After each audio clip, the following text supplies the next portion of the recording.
5G बहू। सुमित्रा जी का बेटा था अमित और बहू का नाम था अमृता। सुमित्रा जी की बहू की बातें सुनकर ऐसा लगता था कि जैसे वो बहुत इंटेलिजेंट है, क्योंकि उससे कभी भी कोई भी सवाल पूछो फट से जवाब दे देती थी। अरे भाई, उसके जवाब से तो गूगल भी पीछे रह जाता था। और इसलिए कम से कम सुमित्रा जी के घर में तो किसी को भी गूगल की जरूरत ही नहीं पड़ती थी। जब भी घर में कोई बात चलती, कोई कुछ भी कहता, तो अमृता फट से कह देती, ये तो मेरे साथ भी हुआ था, मुझे इसके बारे में सब मालूम है। एक दिन सुमित्रा जी अमित और अपनी बहू अमृता के साथ अमित के बुआ जी, फूफा जी यानी कि मुकेश और उर्मिला जी के यहाँ पर मिलने के लिए गए। अरे बहुत अच्छा किया अमित बेटा, इतने दिनों के बाद आए हो तुम। हाँ सुमित्रा भाभी, कभी तो आ जाया करिए अपने बच्चों को लेकर। आपकी बहू के आने से तो हमारे घर में भी रौनक आ गई है। वो क्या है ना, अमित ऑफिस के काम में बहुत बिजी रहता है, इसलिए उसे तो वक्त ही नहीं मिल पाता। अच्छा, लगता है नौकरी काफी मुश्किल है अमित की। अरे नहीं फूफा जी, ऐसी कोई बात नहीं है। आप तो जानते हैं ना प्राइवेट जॉब में कितना काम होता है।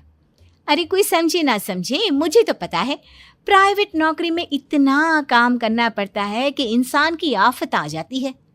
लेकिन बेटा, तुमने तो कभी जॉब की ही नहीं, तुम्हें कैसे पता? अरे जॉब नहीं की तो क्या हुआ मम्मी जी, सब जानती हूँ मैं। सबसे पहले ऑफिस में जाओ, वहां पर अपनी एंट्री डालो, उसके बाद दिन भर सिस्टम पर बैठकर काम करो। चारों तरफ कैमरे लगे होते हैं, आप अपनी नजर इधर की उधर नहीं कर सकते।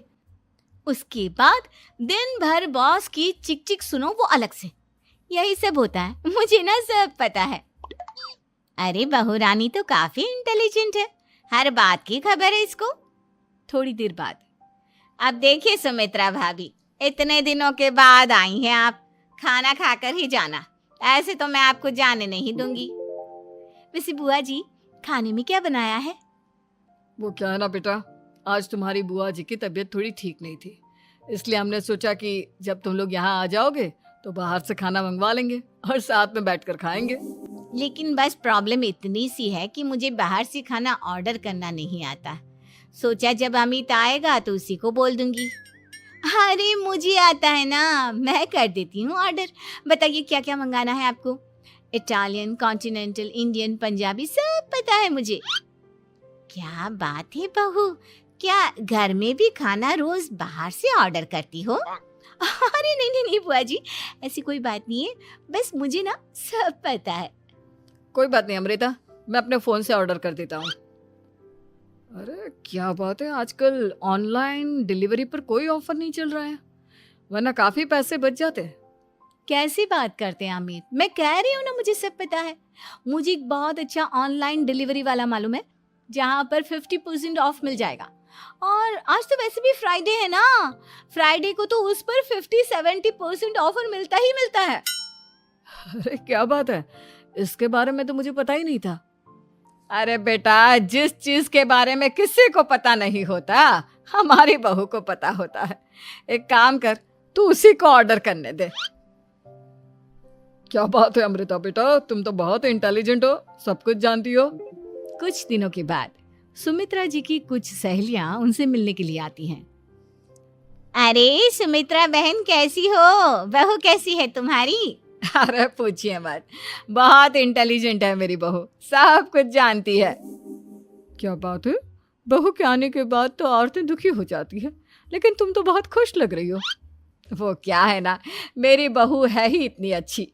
अरे तो बुलाओ ना, हमारे साथ बैठेगी, बातें करेंगी तो हमें भी अच्छा लगेगा।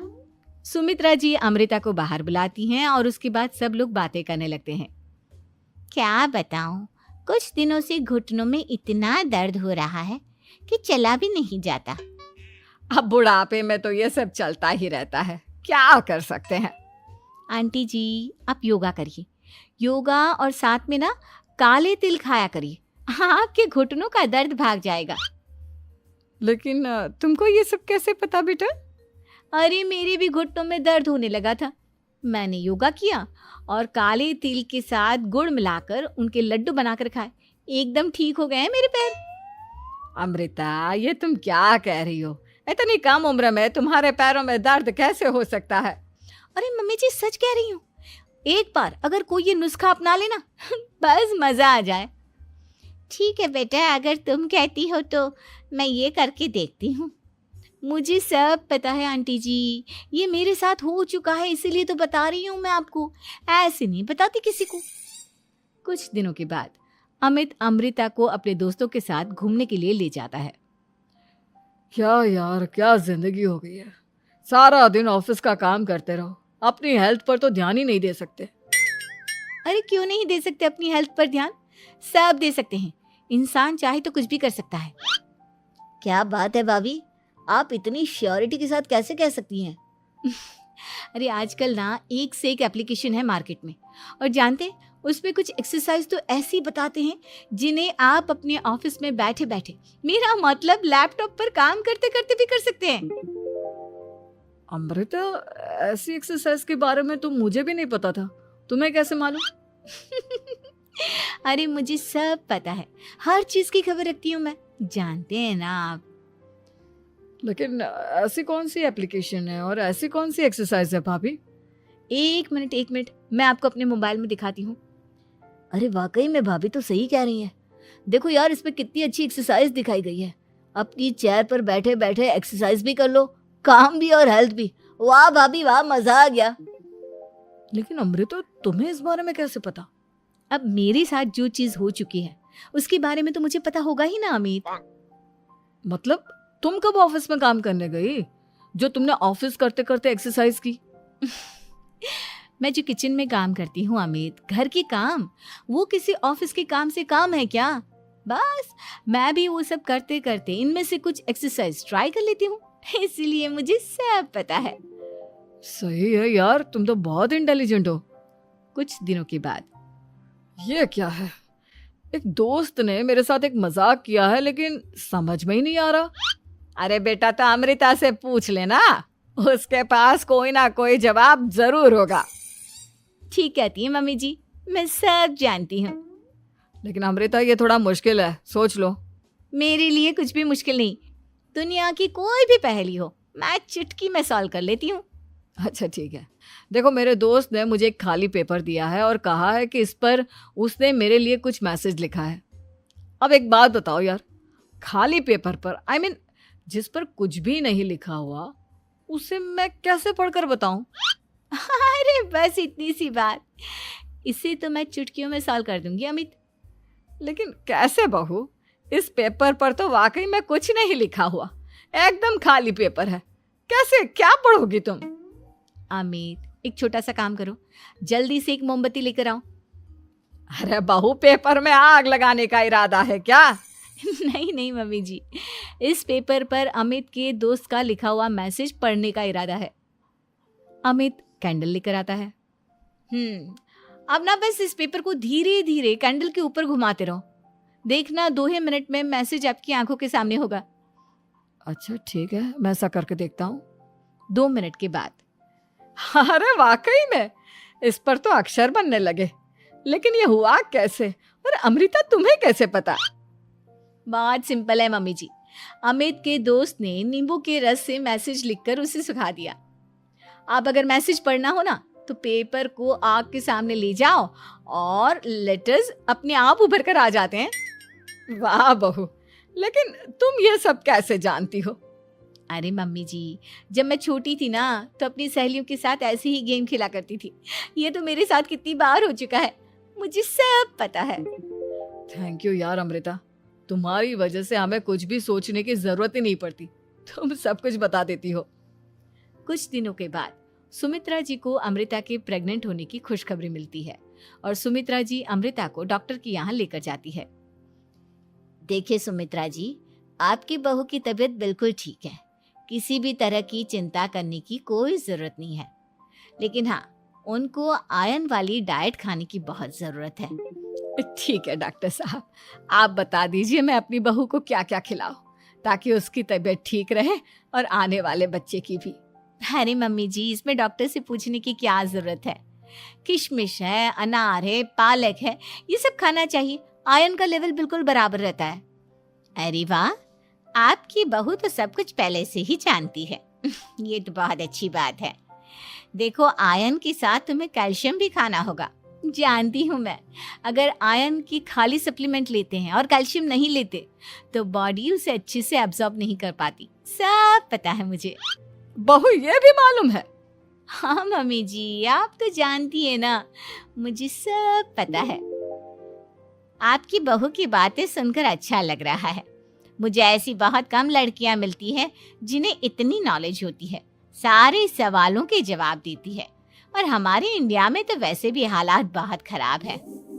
बिल्कुल ठीक कह रहे हैं आप डॉक्टर साहब, लेकिन मैं उन लड़कियों की तरह नहीं हूँ। बहुत ख्याल रखती हूँ मैं हर चीज़ का। और जानती हैं आप, हमारे घर में तो किसी को किसी चीज़ के बारे में गूगल करने की ज़रूरत ही नहीं पड़ती।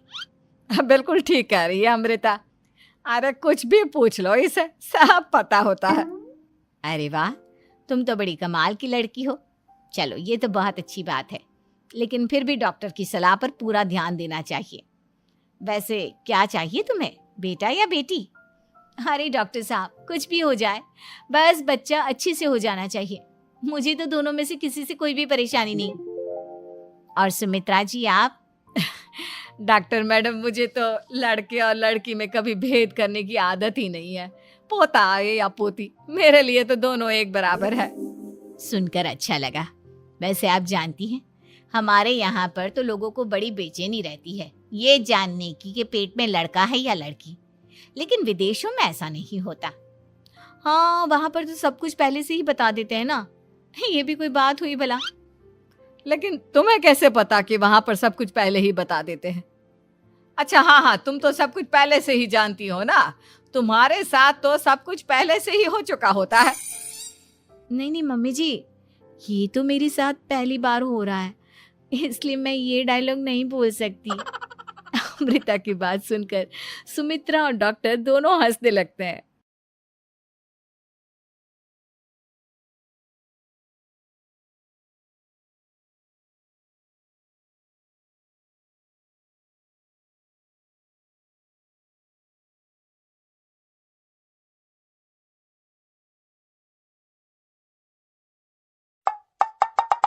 अरे भाग्यवान, मेरे जूते कहाँ रखे हैं? मुझे बाहर जाने में देर हो रही है।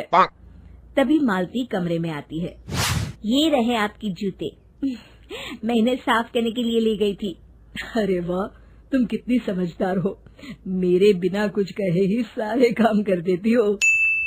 तभी मालती झिझकते हुए रमेश से कहती है, सुनिए जी, आपसे एक बात कहूँ, बुरा तो नहीं मानेंगे ना? अरे नहीं नहीं, बेफिक्र होकर कहो। शादी से पहले मैं अपने मायके में नौकरी करती थी। मैं चाहती हूँ कि अब मैं फिर से नौकरी करना शुरू कर दूं। वैसे भी सारा दिन घर में बोर हो जाती हूँ।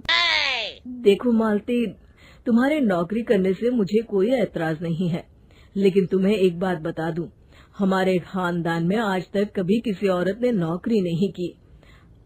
फिर भी एक बार तुम माँ से पूछ कर देखो, अगर वो तुम्हें नौकरी करने की इजाजत दे देती है तो अच्छी बात है। रमेश वहाँ से चला जाता है। फिर उसी शाम मालती अपनी सास के पैर दबा रही होती है। तभी उसकी सास मालती से कहती है, अरे क्या बात है बहू, आज तो ठीक तरह से मेरे पैर नहीं दबा रही। किसी ख्याल में खोई पड़ी है क्या? मैं भी तो जानूं आखिर बात क्या है। दरअसल वो माँ जी। अरे हाँ हाँ बोलो, इतना सोच क्यों रही हो? माँ जी, अगर आप बुरा न माने तो मैं नौकरी करना चाहती हूँ। घर के काम करने के बाद मेरे पास काफी वक्त बच जाता है। मालती की ये बात सुनकर उसकी सास गुस्से में कहती है, अरे बहू, तेरी तबीयत तो ठीक है ना? आज ये कैसी बहकी बातें कर रही है? भला हमारे खानदान में आज तक कभी किसी औरत ने नौकरी की है जो तू नौकरी करने की बात कर रही है, हैं? अरे बहू, तू क्या रिश्तेदारी में हमारी नाक कटाना चाहती है? जितना जल्दी हो सके अपने दिमाग से नौकरी का भूत उतार दे, और अब जा, जल्दी से रसोई में जा, खाना बनाने का वक्त हो रहा है। मालती मन मार कर खाना पकाने के लिए रसोई घर में चली जाती है। अगले दिन, नमस्ते माँ जी, कैसी हैं आप? अरे आओ आओ दिवाकर बेटा, बैठो, मैं तुम्हारे लिए चाय मंगाती हूँ। बहू, जरा एक कप चाय तो लेती आना। फिर दिवाकर एक फाइल खोलकर मालती की सास के सामने रख देता है। ये देखिए माँ जी, ये है पिछले महीने का हिसाब और ये रहे मुनाफे के रुपए। एक बार हिसाब देख लीजिए और इन कागजों पर अपने दस्तखत कर दीजिए। अरे दिवाकर बेटा, मैंने भला आज तक कभी तेरा हिसाब देखा है जो अब देखूंगी? ला बता, कहाँ दस्तखत करूं? तभी मालती चाय लेकर वहाँ आ जाती है और अपनी सास को बिना कागजातों को पढ़े इस तरह लापरवाही से दस्तखत करते हुए देखकर हैरान रह जाती है। अच्छा माँ जी, अब मैं चलता हूँ, फैक्ट्री में बहुत काम है। फिर दिवाकर वहाँ से चला जाता है। कुछ दिनों बाद मालती बाजार में कुछ सामान खरीद रही होती है। तभी एक बूढ़ा आदमी उसे आवाज देता है। अरे मालती बेटी, कैसी हो?